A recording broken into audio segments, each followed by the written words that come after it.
महाराष्ट्र के जलगांव में बुधवार शाम को हुए रेल हादसे में 12 लोगों की मौत हो गई। इस मामले की 5 वरिष्ठ रेलवे अधिकारियों की एक टीम ने जांच शुरू कर दी है।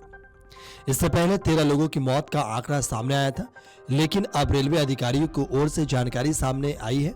उन्होंने कहा कि 13 नहीं बल्कि 12 लोगों की मौत हुई है। एक सिर और एक सिर विहीन शव को 2 अलग अलग मृतक मान लिया गया था, जिसके चलते ये चूक हुई है। आपको बता दें कि मध्य रेलवे सीपीआरओ डॉक्टर नीला ने बताया कि जलगांव रेल हादसे में अज्ञात शव के डीएनए जांच के बाद मृतकों की संख्या 12 हो गई है। एक सिर और एक सिर विहीन शव को 2 अलग अलग मृतक मान लिया गया था, लेकिन डीएनए जांच से पुष्टि हुई है कि सिर और धड़ एक ही व्यक्ति के हैं। इसलिए मृतकों की संख्या 12 हो गई है।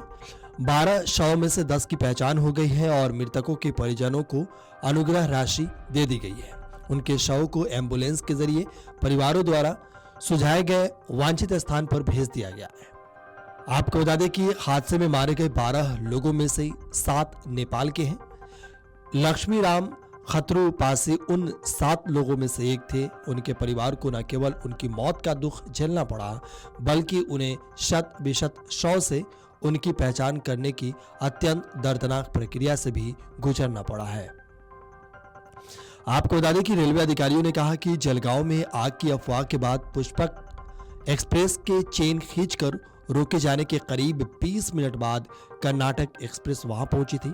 ऐसे में पुष्पक एक्सप्रेस से नीचे उतरे लोगों के पास सुरक्षित जगह पर जाने के लिए पर्याप्त समय था, लेकिन लोग पटरी पर ही बने रहे। एक अधिकारी ने कहा कि हमें 12 यात्रियों की मौत का बेहद दुख है, लेकिन ये तथ्य है कि पुष्पक एक्सप्रेस को महेजी और परधारे के बीच 4:45 पर रोका गया, जबकि कर्नाटक एक्सप्रेस वहां 5:05 पहुंची।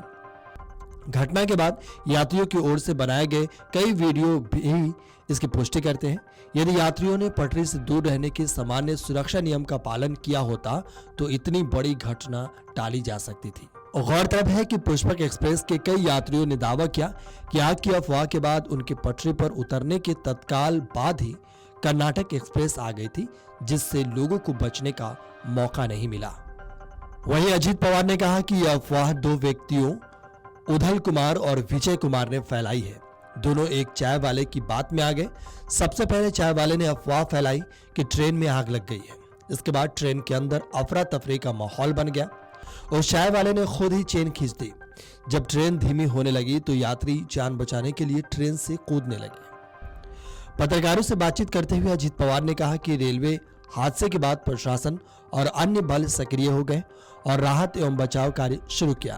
श्रावस्ती के उथल कुमार और विजय कुमार ट्रेन में सवार थे। वे ट्रेन में यात्रा कर रहे थे। जनरल बोगी और ऊपरी बर्थ पर बैठे थे। पेंट्री से एक चाय बेचने वाले ने बोगी में आग लगने के बारे में चिल्लाया। दोनों ने यह सुना और घबरा गए। अजीत पवार ने आगे कहा कि कुछ यात्री खुद को आग से बचाने के लिए चलती ट्रेन से बाहर कूद गए, लेकिन ट्रेन अच्छी गति से चल रही थी, इसलिए एक व्यक्ति ने चेन खींच दी और ट्रेन रुक गई। कई यात्री ट्रेन से उतर गए और आगे बढ़ गए।